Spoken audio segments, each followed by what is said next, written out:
지금까지 원피스의 최강자들은 신세계 바다의 황제 사왕과 바다의 패자라 불리는 해군본부 최강의 전력들이었는데요.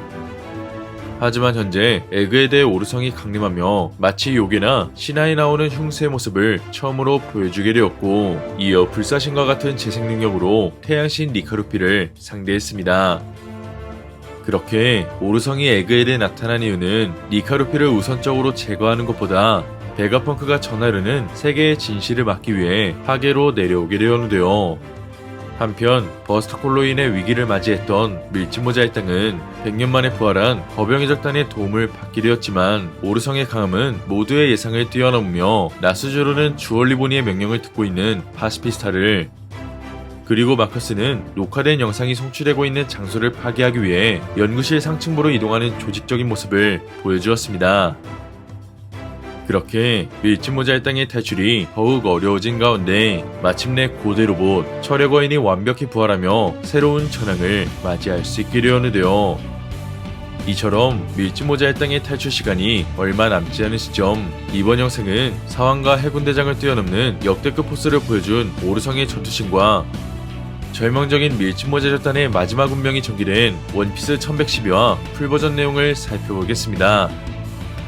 신세계, 에그헤드, 버스트콜을 발동했던 해군은 파시피스타로 인해 반대로 위기를 맞이할 수 있었지만, 오르성 나스주로의 엄청난 활약으로 섬 내에 있던 모든 파시피스타의 기동이 정지됩니다. 한편 마골의 기동력을 이용할 수 있는 나스주르는 아직 성인도 안 된 보니에게 한 나라를 멸망시킬 수 있는 힘을 베가펑크가 전해주었다며 베가펑크의 행동이 어리석었다 판단하게 됩니다.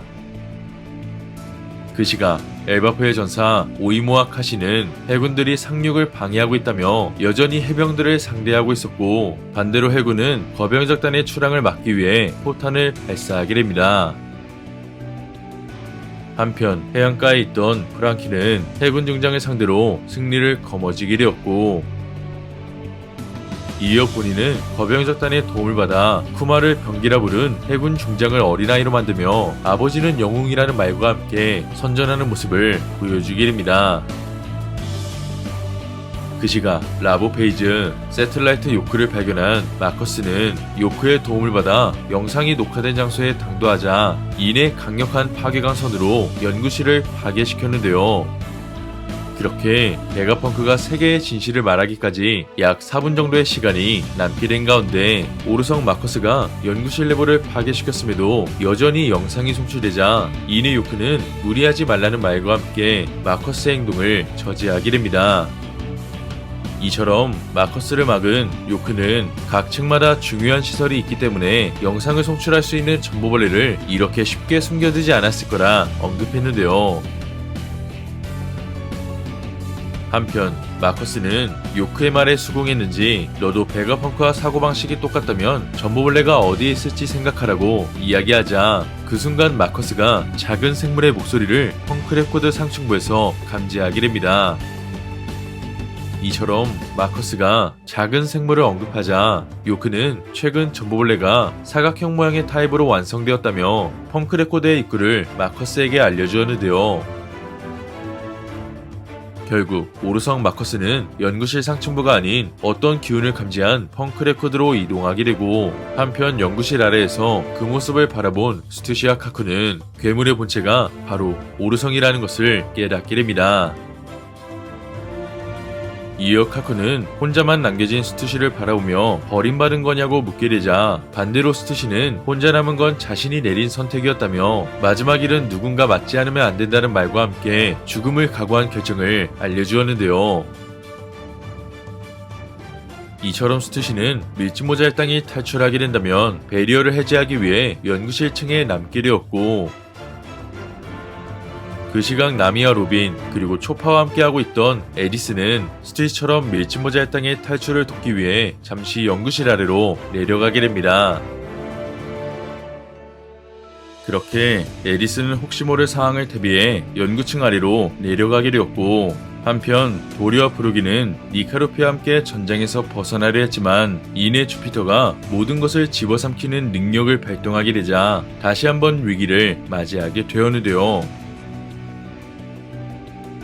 하지만 루피는 그런 주피터를 막기 위해 인의 거대한 건물을 주피터에게 날리게 되고, 그렇게 주피터가 잠시 쓰러지게 되자 루피는 기어 피프스의 변신이 풀리게 되며 다시 한 번 더 패기를 회복해야 하는 시간을 갖게 됩니다.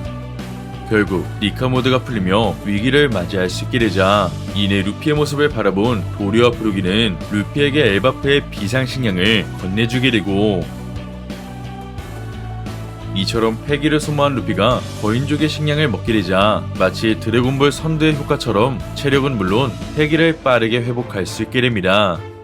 하지만 그 순간 이제는 오르성 워큐리가 나타나자 루피는 화염을 두른 기어서드 레드로크로 워큐리를 타격하는데요. 이처럼 화염과 패기를 두른 루피의 주먹이 오르성을 강타했지만 워큐리는 아무런 데미지를 받지 않았고, 반대로 카이로에게 타격을 입히는 데 성공한 루피가 고통스러워하며 오르성 워큐리가 상상 이상의 방어력을 지니고 있다는 것을 알 수 있었습니다. 그지가 라보 페이지 뒷문에선 오르성 세턴이 나미와 초파가 있는 장소까지 당도하게 되었고, 이어 북동쪽 해안에는 검은 그림자와 함께 거인족을 쓰러뜨린 오르성 나스주로가 주얼리보니와 프랑키 앞에 나타나게 됩니다.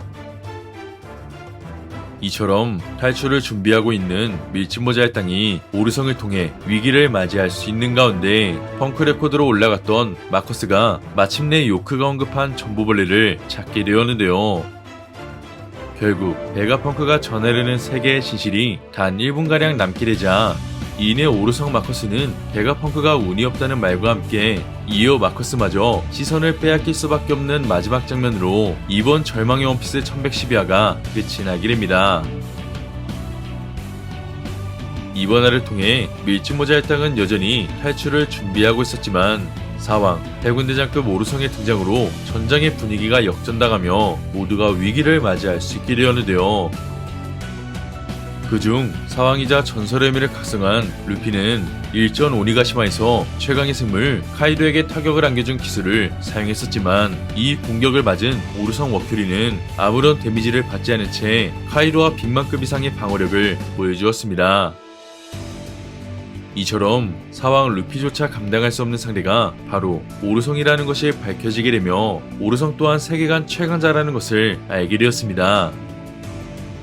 그렇게 루피가 주먹에 폐양 스펙을 둘렀는지는 알 수 없었지만 오르성 개인의 강함은 카이도와 견줄 수 있거나 그 이상이기 때문에 철의 거인이 알맞게 나타나지 않는다면 주얼리보니와 프랑키는 나스주르에게 죽음을 맞이할 것 같은데요.